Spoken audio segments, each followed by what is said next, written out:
திருப்பத்தூர் மாவட்டம் வாணியம்பாடி அடுத்த பள்ளிப்பட்டு ஊராட்சியில் மழைநீருடன் கழிவுநீர் சேர்ந்து வீடுகளுக்கு நுழைந்து விட்டதாக கூறி பொதுமக்கள் அரசு பேருந்தை சிறைப்பிடித்து போராட்டம் நடத்தி வருகின்றனர். இதுகுறித்த கூடுதல் தகவல்களை நமது செய்தியாளர் சீனிவாசன் வழங்க கேட்கலாம்.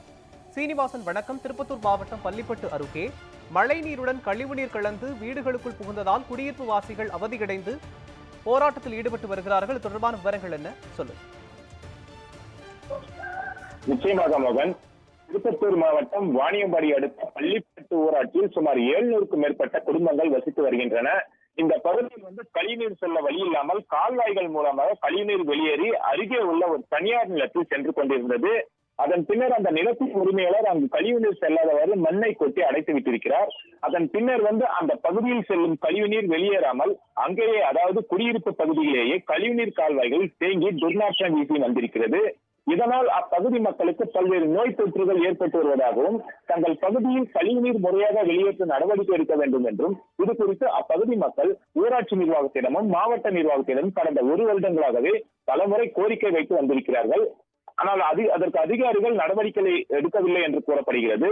இந்த நிலையில் கடந்த 2 நாட்களாக வாணியம்பாடி சுற்று வட்டார பகுதிகளில் பெய்து வந்த கனமழையின் காரணமாக மழைநீருடன், அதாவது அந்த குடியிருப்பு பகுதியில் தேங்கியுள்ள கழிவுநீரும் சேர்ந்து அந்த குடியிருப்பு பகுதியில் உள்ள வீடுகளுக்குள் நுழைந்து விட்டதால் அப்பகுதி மக்கள் கடந்த 2 தினங்களாகவே வீட்டில் உள்ள பாத்திரங்கள் மற்றும் மோட்டார்களை வைத்து அதன் மூலமாக அந்த கழிவுநீரை, அந்த மழைநீரை வெளியேற்றி வந்திருக்கிறார்கள்.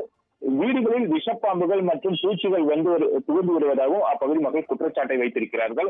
வீட்டில் தேங்கியுள்ள அந்த மழைநீருடன் சேர்ந்த கழிவுநீரானது துர்நாற்றம் வீசி வருவதால் பொதுமக்கள் அவதிப்பட்டு வருவதாகவும், இது குறித்து ஊராட்சி நிர்வாகத்திடம் கூறியும் நடவடிக்கை எடுக்காததால் ஆத்திரமடைந்த அப்பகுதி மக்கள் பள்ளிப்பட்டு கூட்டு சாலையில் வழியாக செல்லக்கூடிய அரசு பேருந்து மற்றும் வாகனங்களை சிறைப்பிடித்து போராட்டத்தில் ஈடுபட்டு வருகின்றனர். இது குறித்து தகவல் அறிந்த வாணியம்பாடி கிராமிய காவல்துறையினர் விரைந்து பொதுமக்களிடம் பேச்சுவார்த்தை நடத்தி வருகிறார்கள்.